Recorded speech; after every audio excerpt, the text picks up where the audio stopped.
Hello students, vision classes में आपका स्वागत है। आज मैं हाइड्रोकार्बन का रहस्य बताने वाला हूँ, हाइड्रोकार्बन की सच्चाई बताने वाला हूँ, हाइड्रोकार्बन के बारे में बताने वाला हूँ। तो सबसे पहले स्टार्ट करते हैं हाइड्रोकार्बन की सच्चाई एवं रहस्य। तो हाइड्रोकार्बन हाइड्रोकार्बन दो शब्दों से बना है, हाइड्रोजन, कार्बन। हाइड्रोजन और कार्बन से मिलकर बना जो यौगिक होता है, उस यौगिक को, उस कंपाउंड को हाइड्रोकार्बन कहते हैं। हाइड्रोकार्बन में हाइड्रोजन हाइड्रोजन जो कि पूरे ब्रह्मांड में सबसे ज्यादा मिलने वाला, सबसे ज्यादा पाया जाने वाला तत्व है। कार्बन मनुष्य के शरीर में सबसे ज्यादा पाया जाने वाला जो तत्व है वो कार्बन है। तो हाइड्रोकार्बन सबसे पहले देखते हैं हाइड्रोकार्बन की का जो रहस्य है वो प्राप्ति कहां से होती है, कहां से प्राप्त होता है। तो हाइड्रोकार्बन भूतल से प्राप्त होता है। भूतल, जमीन के अंदर जब प्राकृतिक आपदा आ जाता है तो पेड़ पौधे, जीव जंतु सब नष्ट हो जाते हैं, जमीन के अंदर चले जाते हैं। कई सौ वर्ष बाद, हजारों वर्ष बाद जब उसको निकालते हैं तो जीवाश्म के रूप में निकलता है। तो जो जीवाश्म होता है वो हाइड्रोकार्बन होता है। जितने भी प्राकृतिक गैसें, मिट्टी का तेल, पेट्रोल, डीजल, एलपीजी, ये सब हाइड्रोकार्बन होते हैं। हाइड्रोकार्बन जो है ये दो प्रकार का होता है। पहला होता है संतृप्त हाइड्रोकार्बन,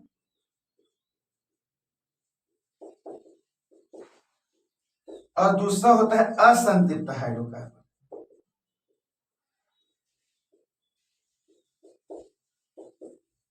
संतृप्त हाइड्रोकार्बन एक ही प्रकार का होता है जिसको बोलते हैं एल्केन, जिसका सामान्य सूत्र होता है CnH2n+2। असंतृप्त हाइड्रोकार्बन तीन प्रकार का होता है, एल्कीन, एल्काइन, एरीन। एल्कीन का सूत्र होता है CnH2n, एल्काइन का सामान्य सूत्र होता है CnH2n-2 और एरीन का होता है CnH2n-6। तो जो एल्केन है, इस एल्केन के अंतर्गत जैसे उदाहरण के लिए देखें एलपीजी, लिक्विड पेट्रोलियम गैस, ये ब्यूटेन, आइसोब्यूटेन और प्रोपेन से मिलकर के बनता है। एलपीजी जो होता है ये अधिकांशतः आजकल घरों में ईंधन के रूप में प्रयोग किया जाता है।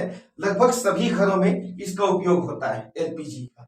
तो लिक्विड पेट्रोलियम गैस जब पाइप से या सिलेंडर से लीक हो जाता है, रिसाव होता है, तो उसको पहचान करने के लिए इसमें एक यौगिक डाला जाता है जो एकदम दुर्गंध युक्त होता है, ताकि उसके दुर्गंध से ही पहचान जाए कि इसमें से लीक हो रहा है, रिसाव हो रहा है इस गैस का। उस यौगिक को कहते हैं ethyl mercaptan, C2H5CH। Ethyl mercaptan को उसमें डाला जाता है जो कि दुर्गंध युक्त होता है। जब उसका रिसाव होता है पता चल जाता है कि इसमें से लीक हो रहा है। तो एक एलपीजी होता है, इसका प्रमुख लाभ यदि देखें तो इसका लाभ यह कि ईंधन के रूप में प्रयोग करते हैं। तो लाभ और हानि हाइड्रोकार्बन से दोनों है, लाभ भी होता है, हानि भी होता है।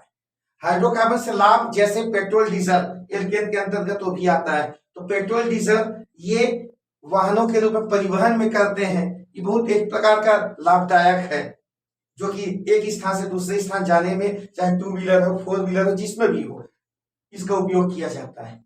लेकिन उस हाइड्रोकार्बन का जब दहन होता है, दहन के पश्चात जो धुआं निकलता है, जिसमें कार्बन के ऑक्साइड, नाइट्रोजन का ऑक्साइड जब निकलते हैं, वो वायु प्रदूषण देते हैं, वायु को प्रदूषित कर देते हैं। तो एक दृष्टिकोण से लाभदायक है, दूसरी दृष्टिकोण से देखें तो ये हानिकारक भी होता है। घरेलू जो सामग्रियां होती हैं, जैसे पेंट बनाने में भी हाइड्रोकार्बन का उपयोग होता है, जैसे सौंदर्य प्रसाधन में भी होता है, जैसे मेकअप वगैरह की कुछ सामग्रियां हाइड्रोकार्बन से बनाई जाती जो हानिकारक होता है।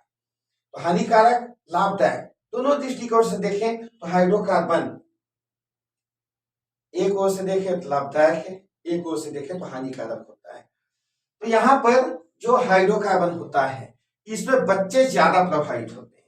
प्रभावित तो सभी होते हैं, सभी उम्र के लोग इससे प्रभावित होते हैं, लेकिन बच्चे को ज्यादा प्रभावित करता है। और हाइड्रोकार्बन जो होता है इसमें सबसे ज्यादा गुर्दे और यकृत को नुकसान होता है। सांस से संबंधित रोग भी हाइड्रोकार्बन से होता है।